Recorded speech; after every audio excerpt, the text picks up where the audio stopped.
You wake up already tired. Not the kind of tired that a good night of sleep can fix, but the kind that sits deep in your bones. The alarm rings, and before your feet even hit the floor, your mind is racing through the list. Breakfast for the kids, work deadlines, emails, dishes from last night, the laundry you forgot in the machine, again. By the time the day ends, your body collapses, but your brain keeps going. And that thought sneaks in, I didn't do anything for me today, again. If you've ever said, I'll take care of myself tomorrow, and that tomorrow keeps getting postponed, this video is for you.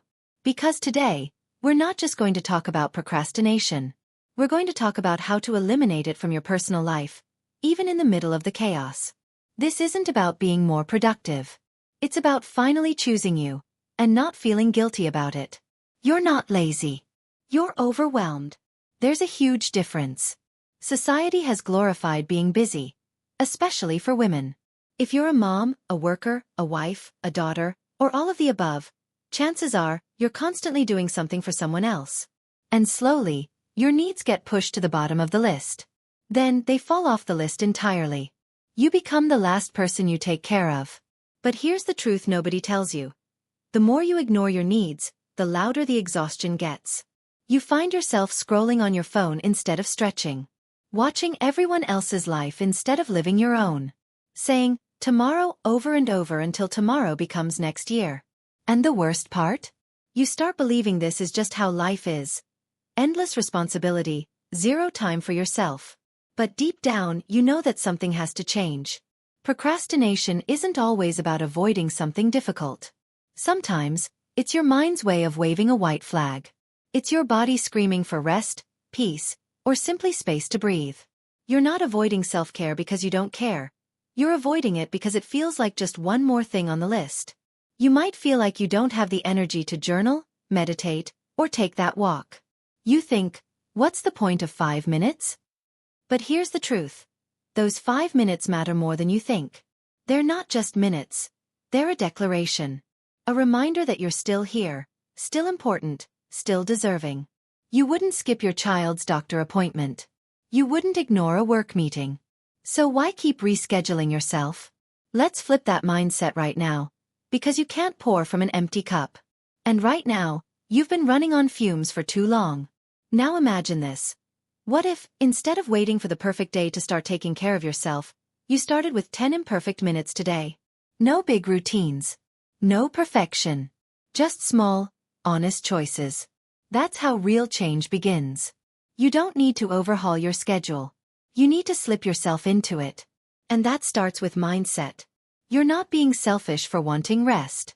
You're not weak for needing help. You're a human being. And humans need balance. So, let me give you 5 real practical habits that you can start using right now, no matter how chaotic your life is. These are not theories. These are micro-actions that have helped real women like you stop putting themselves last, and start reclaiming space for their own joy, energy, and peace.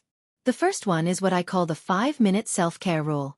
If you can give the world hours of your day, you can give yourself 5 minutes. That's it. 5 minutes of stretching, breathing, journaling, stepping outside, or even just sitting in silence. Set a timer. Make it sacred. Don't wait for the perfect moment. Create it. Next is the one task, one win rule. Every morning, before the chaos starts, choose one thing that is only for you. It could be drinking water, applying moisturizer slowly, or listening to a song that makes you feel alive. This is about creating a daily win that tells your brain, I matter. The third is visual cues for you. Leave post-its on the mirror that say, breathe, pause, or you deserve care. Place a journal on your pillow. Set reminders that speak to your well-being, not just your responsibilities. The fourth strategy is to schedule yourself like an appointment. You wouldn't miss a dentist appointment, right? So don't miss your own time either. Block 15 minutes in your calendar with your name on it. Treat it like it's non-negotiable, because it is. And the fifth is my favorite. The Sunday reset ritual. Take 20 minutes every Sunday to plan your week around you. Not just your tasks, but your joy. Ask, when will I rest? When will I breathe? When will I reconnect with myself? Light a candle. Play music. Make it a moment. These rituals aren't luxuries. They're survival. They are the quiet revolutions that bring you back to yourself. One breath, one moment at a time. You've been showing up for everyone else. Now it's time to show up for you. This isn't about perfection. It's about presence. You don't have to wait until the kids are grown, until the house is spotless, or until work calms down. Life won't slow down for you. But you can choose to slow down within it. Even in the middle of the mess, you can carve out peace. You can pause. You can heal. You can listen to your own voice again, the one that's been drowned out by noise, but never disappeared. You are not invisible. You are not secondary. You are the foundation.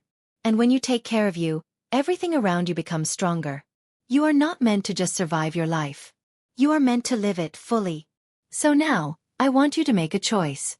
One small thing. Write it down. Say it out loud. Share it in the comments if you want to feel seen. What will you do for you today? What moment will you reclaim?